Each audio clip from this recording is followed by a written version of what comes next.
Hi there, everyone. My name is Christian Eschbach, and welcome to another one of my album reviews. We are continuing on the Halestorm trip. This time, we are into the wildlife. This album, I'm going to start right off the bat with saying is a weird album for me because it is an amazing album to listen to from beginning to end. Okay, there is not a song on this album when I'm listening to it I ever want to skip. I think this album has got the greatest album cuts of some of the best albums I've ever listened to. But there are almost no songs on here I'd classify as a standout single. You know, they're all great cuts. They're all different, great, awesome cuts. And if you're throwing this album in, you're gonna love this album. It's a great album to throw on and blare and have a great time with. But there are no genuine total singles. Just a lot of great album cuts. And I think this is the reason why, as I was talking about The Curse of Halestorm, that, this release from 2016 isn't quite the same level as their 2012 release or their 2018 release. Let me get into this. All right, so the album opens up with Scream. Scream is a great way to open up the album. Got a lot of passion, got a lot of power to it. It's a good album opener. But that's what it is. It's a good album opener. After that, we got I Am the Fire. I dig I Am the Fire. I think it's a good song. I believe it was even released as a single. But you know what? No, I'm not. I don't think it's a single. I think it's a good, powerful song. And when the album's going, crank it the fuck up. But it's not a single to me. To give you an idea of where I'm going with here, Metallica with the Black Album. I don't believe that Sad But True was a good single to ever release for the Black Album. And Wherever I May Roam, I don't think is a single track either. But Wherever I May Roam, I think is one of the best songs off the Black Album. But I don't think it's a single cut. It's an amazing album cut. Just like continuing Metallica, Outlaw's Horn off of Load. One of my all-time favorite Metallica songs. The S&M versions are my all-time favorite to go with, outside of listening to the extended, unencumbered by manufacturing restrictions mix. Okay, which I've talked about in the Metallica singles review I did a little bit ago. But it's not a single release. One of their greatest, but not a single release. After that, we get into Sick Individual and Amen. Both songs are awesome to listen to, and they flow perfectly on the album. The energy and the music. And this thing is, every song is a different song. Nothing sounds exactly the same. Nothing sounds even like what you heard on the last album. Yeah, it's a rock album, so it sounds like a rock album. It's a heavy rock album, so it sounds like a heavy rock album. But the songs are all clearly individual and distinct from each other, which is also fantastic and great. And Amen, there's something about that one that I kind of dig a little bit, almost enough to say where they might have almost been able to single it, almost, but not quite. After that, you get into Dear Daughter. Now, I saw Liz do Dear Daughter live, and I like how they do it live. They get during their set, they get to a point where Liz and the guitarist just kind of sit down, kind of with each other, and Liz just kind of sings while the guitarist kind of plays. And Dear Daughter is wonderful that way. And I really dig it. And the emotions in it is beautiful. And I don't know if Liz has a kid or not. But for her future child, this is really a beautiful song. And I think it's the type of song that moms in general should listen to for their kids, Just beautiful, wonderful, heartwarming song. Then you get into New Modern Love. Great way to kick the album back up again. Good tune. Wonderful. But once again, we're still at, I have not found a song on this album that I would 100% call a single yet at this point. Mayhem, great tune. Again, really good, really fun while the album's playing, really enjoyable. Bad Girls World. Bad Girls World is one of those songs that it could be released as a single, but I don't think it would have to be a video single. It's not meant as a radio single per se. Could you play it on the radio? Sure. Absolutely. Would it be a great deep cut when they play it on the radio? Absolutely. Do I think it should get more radio play than it does? I think all Liz Hale songs should get more radio play than they do.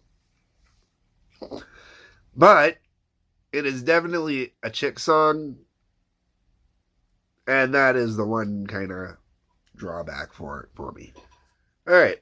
After Bad Girls World, we get to Gonna Get Mine. Gonna Get Mine might be the one song on this album that feels a little too basic, a little too stock for Liz. Maybe.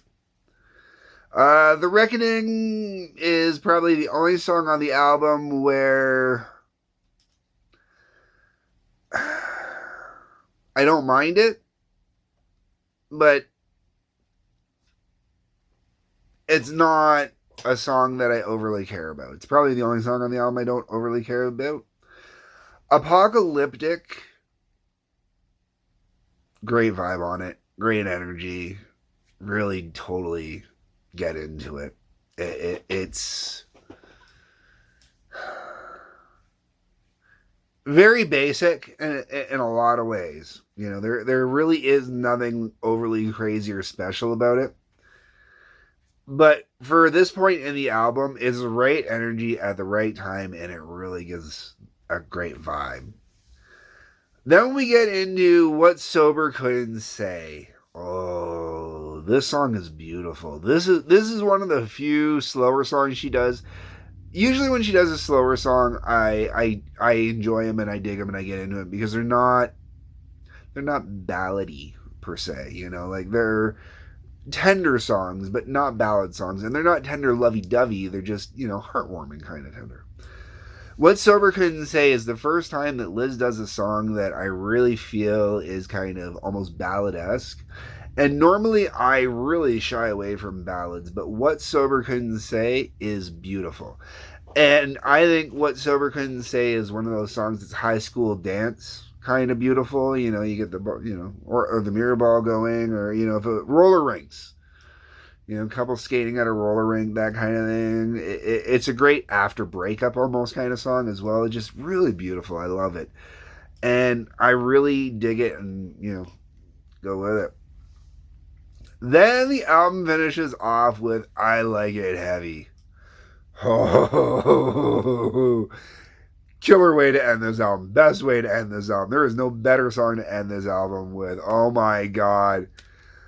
Oh man. It just, everything right at the end. All that power, all that energy, and just the vocals are, wow, I like it. I like it. I like it heavy. I like it. You know, it just, and then she starts getting that scream going that she does while she's doing it. Oh, I like it heavy too, man. I like it. I like it. I like it heavy. Oh yeah, and the way she repeats it is just, it's perfect, man. It's that perfect. Yeah, yeah. Devil horns over there. Yeah, you know. I don't think she played this one when we saw them live, and I kind of wish she did. Maybe this is one of those ones where, you know, it's definitely at the end of the night, man. Just blow the roof off the place. And then she's got this little kind of thing she does at the end, almost like this little mini piece, and it's really pretty. And it's awesome. This album finishes off great. Now, like I said, to me, there is no standout single. You know, like when you compare it to Strange Case, where you've got Love Bites, totally was a standout single. Miss High, totally a standout single. I Miss the Misery, totally a standout single. Daughters of Darkness could easily be a standout single. You know, You Call Me a Bitch Like It's a Bad Thing could have easily have been a single as well. Maybe not a radio single, but, Whereas this album, Scream, I Am the Fire, I believe those were the two singles off this album. I can't remember if there was another one. Apocalyptic could be a single, but it would be a basic kind of single, It's not. And What Sober Couldn't Say, I hate when they make ballads a single, but What Sober Couldn't Say, and the reason I hate when they make ballad singles is they tend to start becoming a staple with a lot of bands after a while, and I don't want that to ever happen with Liz, and that's the only reason I would not release What Sober Couldn't Say as a single, but beautiful song, really great song, easily should get airplay. The Whole Way Around. Do I think you should own this album? Yeah, Halestorm fans should definitely own this album. Is this a good album? Hell yeah. Have I kind of downplayed this album? Hell yeah. Should you turn this album up and crank it the fuck up? Hell yeah. And when it gets to I Like It Heavy, crank it up twice as much, man, okay? I Like It Heavy, you got to go past 10, man. You have to go to 11, okay? Just keep turning the album up louder and louder as you go. Because What Sober Couldn't Say can be blasted as well, okay? Let me be very clear. It can totally be blasted. And then, you got it at 10 on What Sober Couldn't Say, and no one thinks it can get anywhere, and then you just give it that extra little notch for I Like It Heavy. That's the way you need to listen to this album. Anyways, everyone. So, out of all the Halestorm I have covered so far,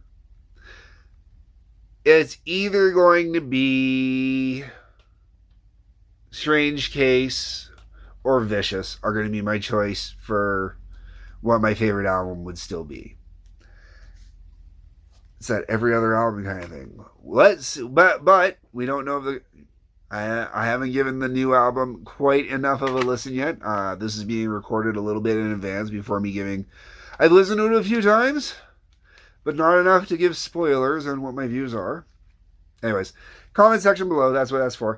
Next video is going to be the review of the new Back from the Dead album. So that's how it's going to go anyways. Leave your comments. Let me know what you think. Hit that like button. Hit that subscribe button. Those are both important. Please hit those buttons. Make sure you check to make sure the little bell for notifications is on so you can find out when new reviews come out as well. Patreon link before I forget. Peace. Love. Take care.